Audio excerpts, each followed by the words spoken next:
What is going on, guys? FG Siphon here, and this is going to be about some Dark Souls 3 topics with some Dark Souls 2 PvP in the background. Now, for those of you who are going into a clean slate for Dark Souls 3, don't watch this unless you just want to watch my horrible PvP, then turn your volume all the way down, because there's going to be a pretty good amount of spoilers in this video. And for the record, this build I'm using is my normal build, but it's 50-50 quality. I'm using a broken Zweihander, and eventually I start purposely fat rolling, only to show that, in a nutshell, these videos are what I hate about Dark Souls 2, that I hope they are not in Dark Souls 3. Between the weapons, the gestures, and how people play to get that kill, because they're so, bloodthirsty for that one kill. But anyways, this is not going to be my normal flashy video. I'm going to be talking for the most part of it, so I apologize for that.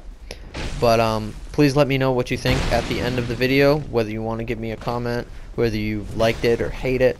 Please do let me know, because I probably won't be doing a whole lot of these unless you want me to.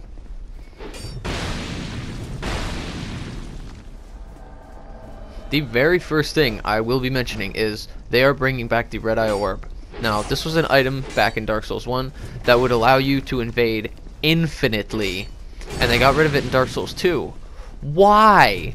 You shouldn't be restricted on how many times you can invade or co-op or anything. That's just wrong. Only, to PvP oriented players.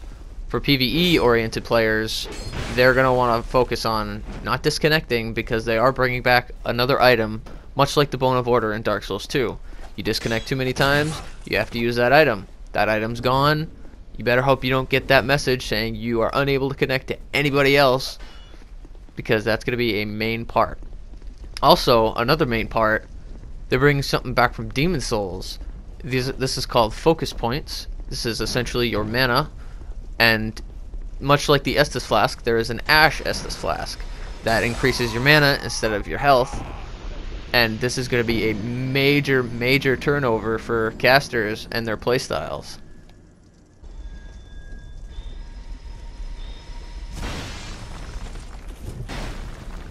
Now it's time to talk about the hosts.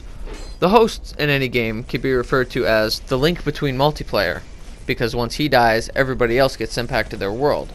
Humanity in the first game would restore all of your health. Human Effigy in the second game would restore lost health. Now, in Dark Souls 3, there's going to be a thing called an Ember. Now, what that essentially does is basically both. Once you die, you lose a chunk of your health, much like in Demon Souls. And once you use the Ember, you get a 40% HP boost, and it also refills your health. So if you're down really low and you use it, it'll bump it up.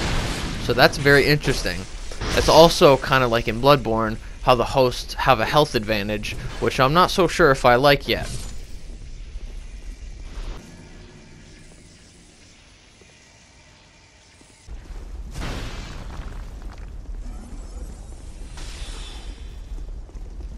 Now, to become a host, you have to use the Ember. Now, with the invasions, there was a thing in Bloodborne to where you could only be able to invade if a sinister bell was being rung. That was your PvP connectivity. Now, only a few areas would have the bell ringing woman who would ring the sinister bell for any reason. Now, in all the other areas, a bell ringing woman would only come if people were co-oping, hinting at gankers everywhere. I really hope they don't do this in Dark Souls 3, because that would absolutely ruin the PvP for me. Because most of the time, whenever I would invade in Bloodborne, I would invade gankers, or I would purposely go to one of the PvP spots because that's where they'd only be. I really don't want that to happen, because you'd be invading gankers 99% of the time. And who wants to fight gankers? Yeah, you can win some, and then you can have bragging rights, but they're just mean.